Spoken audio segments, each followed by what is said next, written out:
Boss, mga tiga saan ating mga bossing? Sa Mindanao po. Saan sa Mindanao? Cagayan. Okay, ayos naman boss yung pag-iikot natin sa Subic. Sobrang solid. Oh, yes. Solid Track TV, legit. Okay, thank you very much.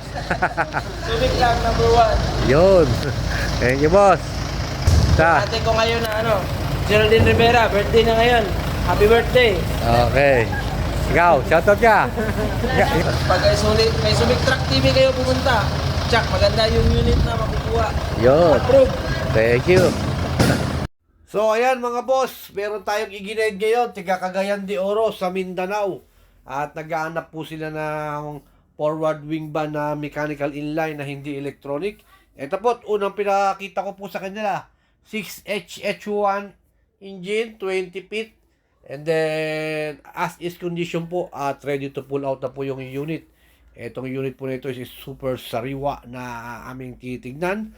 And then, yan po, sila bossing, nag-i-inspection mabuti. Si bossing as mekaniko, kasama niya, mekaniko din, dalawang mekaniko, mag-tuhin. And then, ayan po, iikot ko po siya sa mga yarda po rito sa Subic. And then, kinabukasan daw siya magpa-final kung ano po ang bibili na unit nila bossing.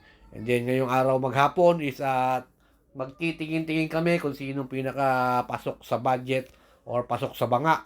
And then, tomorrow is pull out na nila yung unit na kanilang mapipili.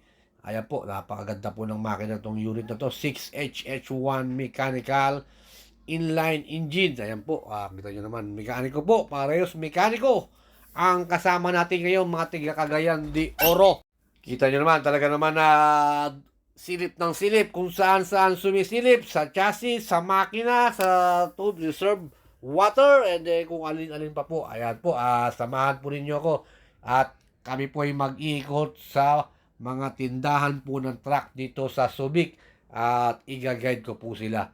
And then, kinabukasan po, for viewing lang po ngayong araw ang ginawa nila.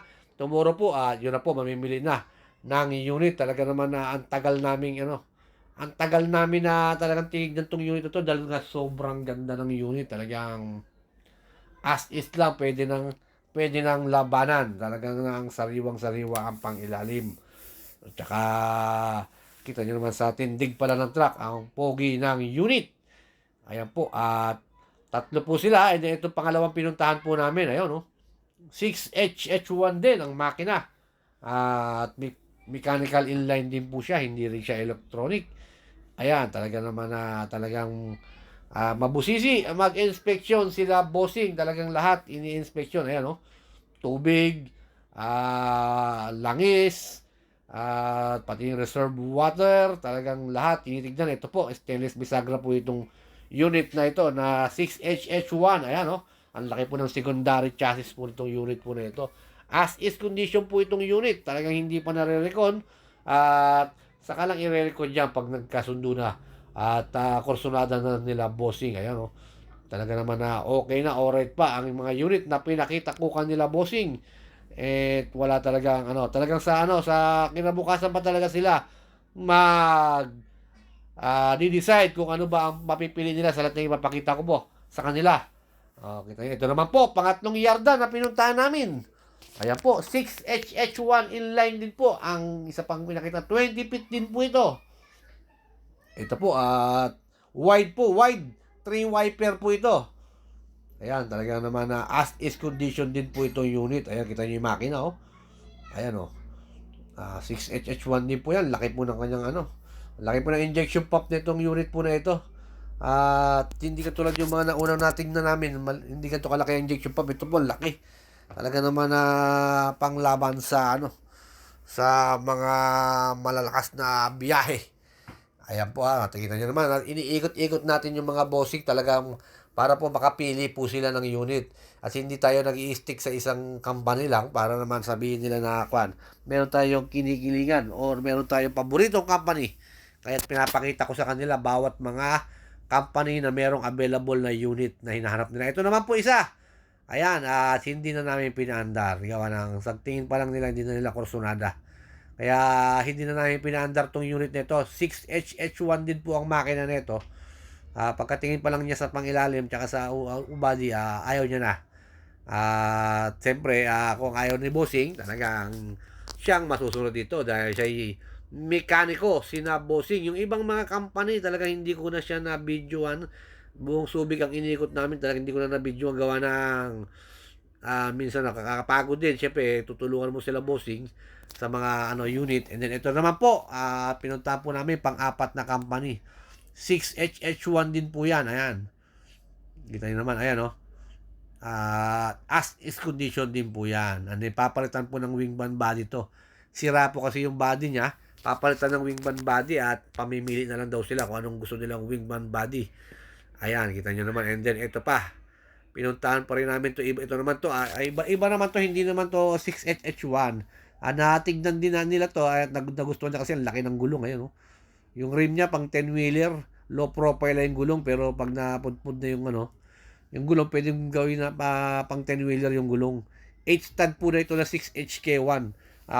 Hindi naman nila, punteriya ito, pero parang naisipan niya, tignan lang. Ayan, dalawa, pinakita kami ng dealer ng mga unit. Ayan po. At malaki po yung kanyang rim. 225. And then, low profile nga lang yung gulong. Kung gusto nilang palakihan ng gulong ito, magawin nilang 11R, dadagdag sila ng molye. Ayan po, ang ganda po ng unit din po ito. Available unit din po itong unit po na ito, 6HK1, 8-stud, and then 22 feet. Ayan. Ayan po, electronic po yan. CRDI, ayan. Kita nyo naman, talaga naman lahat ng mga kurso na daan nila Bossing, titingin natin sa kanya para naman at makapili ng maayos dahil napakalayo ng pinanggalingan nila. Cagayan de Oro sa Mindanao. Ayan, kita nyo naman. Sila Bossing, marami na raw truck sila Bossing. Kaya mekaniko na po siya. Siya na po ang gumagawa ng kanyang mga truck. Ayan, kita nyo. Talagang iniikutan natin bawat anggulo ng unit para po makita din po ninyo. At itong unit po na ito, talagang pasado po sa akin itong unit po na ito. Siyempre, di na namin tinanong kung magkano yung presyo gawa ng mechanical inline talaga ang sadya namin. And then, ito pa, meron pa kami pinuntahan pa uli. Pang-pito na po ito. Yung iba lang, hindi ko lang na-video nyo ba, pang-pitong company na ito. Hindi lahat ng company merong available na 6HH1 na unit po. Ayan, kita nyo naman, hindi lahat ng company meron. Nilibot po namin yung Subic, talagang hindi lahat meron. Tanong-tanong kami, talagang iba, inaalokan kami ng electronic dahil wala kasi lang available na ganitong units, pero inaalokan kami ng mga electronic. Pero talagang sabi ni Bossing is stick lang tayo sa inline. Ayan, ganyan naman marami kami napuntahan, hindi lang ito. Yung iba tinatawagan pa siya ng mga Pakistani at pinapakitaan din siya ng unit pero hindi pumasa kay Bossing Hindi, papakita ko sa inyo kung ano yung nabili nila Bossing na as is. At biyahe na rin po ngayon. And then eto po yon. Binalikan po namin yung pangalawang pinuntahan namin ni Bossing. Ayan, as is condition po yan. 6HH1, 20 feet po yan. At going to Cagayan de Oro. Ayan po, iikutan ko po. Hindi na po nila pinarekon dahil nalalakihan daw sila sa gastos pag mag-i-stay pa sila rito sa Olonga po ko sila pinapunta sa hotel. Ayan, kita nyo naman, as is condition po yan And then, ito po, 3. Boss, mga tiga saan natin mga Bossing? Sa Mindanao po. Saan sa Mindanao? Cagayan. Okay, ayos naman boss yung pag-iikot natin sa Subic. Sobrang solid. Yes. Solid Truck TV, legit. Okay, thank you very much. Subic lang, number 1. Yun. Thank you, boss. Shoutout sa ate ko ngayon na Geraldine Rivera, birthday na ngayon. Happy birthday. Okay. Ikaw, shoutout ka. Ikaw. Shout madam, shoutout. Pag may Subic Truck TV kayo pumunta, check, maganda yung unit na makukuha. Yun. Approve. Thank you. So ayan mga boss, maraming salamat po sa tiwala niyo kay Subic Truck TV.